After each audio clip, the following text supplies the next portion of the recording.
मृत्यु ये शब्द हमारे पूरे भीतरी और बाहरी सिस्टम को हिलाकर रख देता है। ये शब्द सुनते ही हमारे भीतर कुछ ऐसी फीलिंग्स आती है जो हमारे मन को इंस्टेंट बदल देती है। तो चलिए आज जानने की कोशिश करते हैं कि मृत्यु कैसे होती है। इस शरीर से जब कुछ निकलता है वो प्राण ऊर्जा, उसका क्या प्रोसेस होता है। तो जब किसी व्यक्ति की मृत्यु होती है तो उसकी मृत्यु से पहले उस शरीर में फैली वो चेतना, वो जीवन ऊर्जा एक जगह इकट्ठी होती है, क्योंकि नई यात्रा में निकलने से पहले शरीर में जो बिखराव है, जो फैला हुआ है, वो एक जगह इकट्ठा हो जाएगा। यह बिल्कुल वैसे ही है जैसे आप अपना एक घर बदलते हो, अपना मकान बदलते हो, और उस घर को बदलने से पहले आप उस घर से वो सभी जरूरी सामान बांध लेते हो, एक जगह इकट्ठा कर लेते हो। आप जब अपने इस पुराने घर में रह रहे थे तो आपका सामान घर में चारों तरफ फैला था, और जब आप ये घर छोड़ते हो तो अपना वो सभी जरूरी सामान छांट लेते हो, एक जगह एकत्रित कर लेते हो। जो आपके किसी काम का नहीं है वो आप वहीं छोड़ दोगे, और जो आपके लिए जरूरी है वो साथ ले लोगे। ठीक इसी प्रकार आपके भीतर वो जीवन ऊर्जा, वो आत्मा, वो तो बहुत गहरे तल पर है, लेकिन उससे पहले 7 आयाम, आपके वो 7 शरीर, हाँ ज्यादातर लोग 5 शरीर को ही जानते हैं।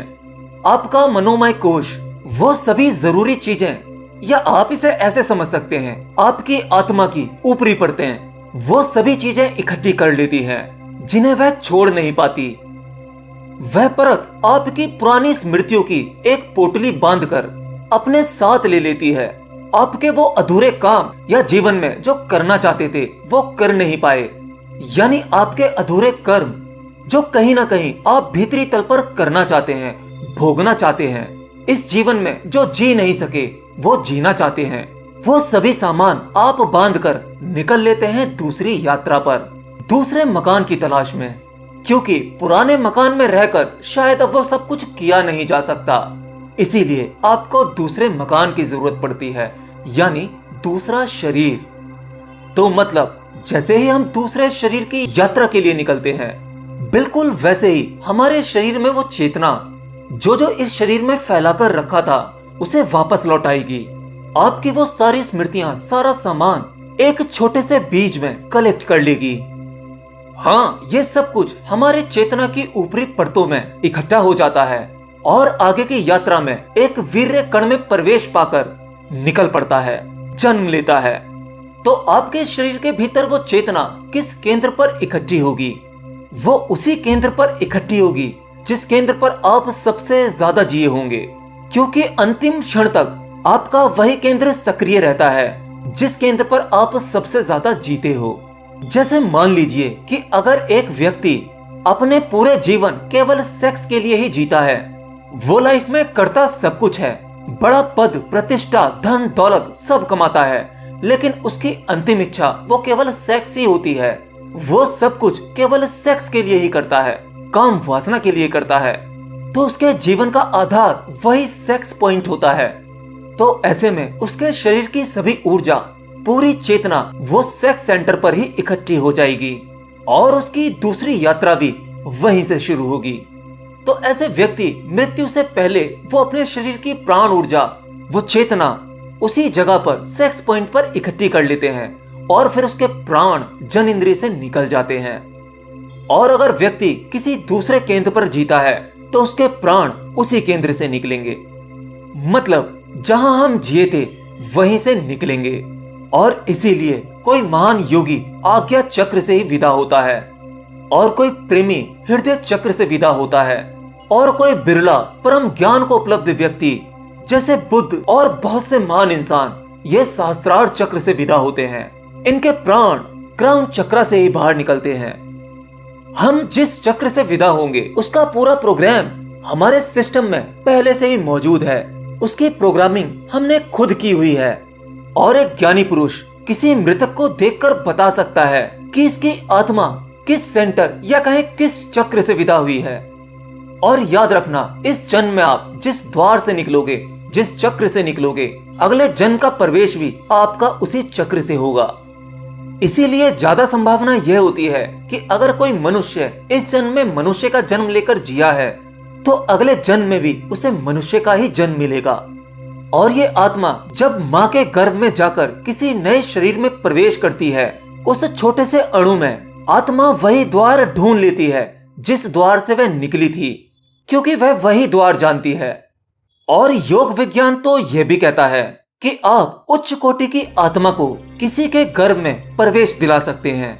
इसे ऐसे समझें जैसे पहले के ऋषि मुनि जब वो किसी स्त्री के साथ संभोग करते थे और बिना काम वासना की इच्छा के संभोग करते थे, तो ऐसे में वह किसी अवतार को जन्म लेने के लिए आमंत्रित करते थे।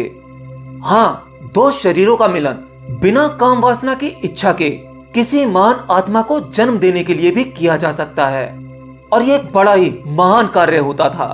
एक ब्रह्मचारी भी पुत्र को जन्म दे सकता है। इस तरह के व्यक्ति अपने शरीर के ऊंचे से ऊंचे चक्रों का इस्तेमाल करते हैं। संभोग के समय आपके मन की जो अवस्था होती है, वही भीतरी अवस्था निश्चय करती है कि आप किस तरह के पुत्र को जन्म देना चाहते हैं।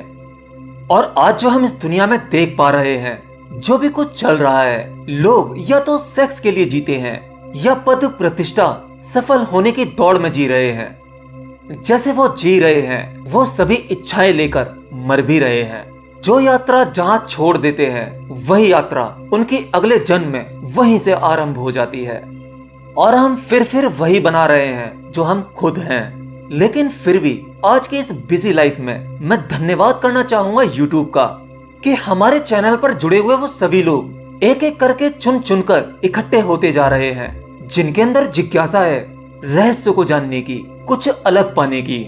एनीवे, ओशो ने अपने एक प्रवचन में कहा था कि साधारण आत्माओं को जन्म मिलना बहुत ही आसान होता है, और जो आत्माएं अद्भुत होती हैं, अवतारी होती हैं, जिनको पृथ्वी ने पहले जन्म दिया है, और बहुत ही मुश्किल से इन सभी आत्माओं को इस पृथ्वी पर गर्भ उपलब्ध हो पाते हैं। ओशो यह भी कहते हैं कि इस तरह की उच्चतम महान आत्माओं को अगर इस पृथ्वी पर गर्भ नहीं मिल पाता, तो मजबूरन उन्हें दूसरे ग्रह, दूसरी पृथ्वियों पर अपने लिए गर्भ ढूंढना पड़ता है, और वो वहां जन्म ले लेती हैं।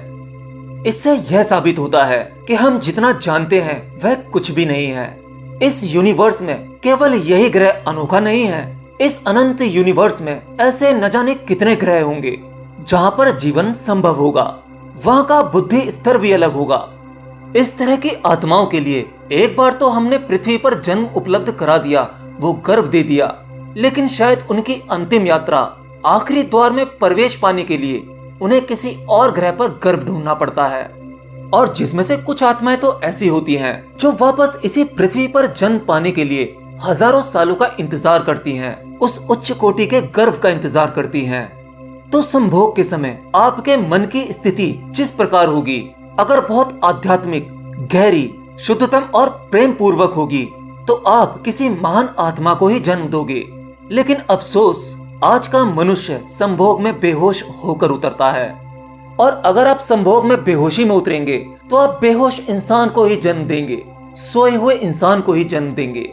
और अगर जागी हुई अवस्था में संभोग में उतरोगे, तो आप एक महान जागे हुए इंसान को जन्म देंगे। मतलब आप अपनी चेतना की ऊपरी परतों के विचारों से इस पृथ्वी पर एक इंसान को जन्म देते हैं। वो आपका ही आईना होता है। उस क्षण में आपकी भीतरी जो अवस्था होती है, उसी अवस्था को आप जन्म देते हैं। तो कुल मिलाकर हमें इस चक्र को समझना है। जिस जीवन में आप जी रहे हैं, जिस स्थिति में जी रहे हैं, आपकी मन की दशा जो है, वही आपकी मृत्यु का समय, उस समय की मन की अवस्था और जन्म के समय की अवस्था, वो सब निर्धारित करती है। आपका यह शरीर जब प्राण छोड़ता है, तो धीरे धीरे आपके शरीर के सभी अंग काम करना बंद कर जाते हैं। आपके हाथ पैरों में चेतना है तो वो हिल सकते हैं, स्पर्श कर सकते हैं, उसका अनुभव आपके दिमाग को भेज सकते हैं। और मृत्यु के क्षण में आपके शरीर में फैली वो चेतना आपके हाथ पैरों से इकट्ठी होकर उस केंद्र बिंदु पर आ जाती है, जहां आप पूरा जीवन जिए थे, और वहीं से विदा हो जाती है अगली यात्रा की तैयारी के लिए। इस वीडियो का निचोड़ यह है कि हमें हमेशा पल पल होश पूर्वक जीना चाहिए। समय कोई सा भी हो, परिस्थिति कैसी भी हो, मृत्यु के समय भी आपको होश पूर्वक रहना है। आपको जानना है कि शरीर में से क्या निकल रहा है, मैं कैसे मर रहा हूं। अगर ये जान पाए तो आप अपना जन्म भी जान पाओगे, उसे भी होश पूर्वक देख पाओगे। बाकी इन सब चीजों को और गहरे से समझने के लिए मैं एक और वीडियो लेकर आऊंगा जो जातीय स्मरण के बारे में होगा। और मेरे पास में पहले से ही बहुत सारे टॉपिक इकट्ठे हो चुके हैं आप लोगों के कमेंट के जरिए और ईमेल के जरिए, और उन सब पर वीडियोस बनाना पॉसिबल नहीं है। उनमें से मैंने बहुत ध्यान से कुछ अच्छे टॉपिक सिलेक्ट किए हैं, तो एक एक करके वीडियोस आते रहेंगे।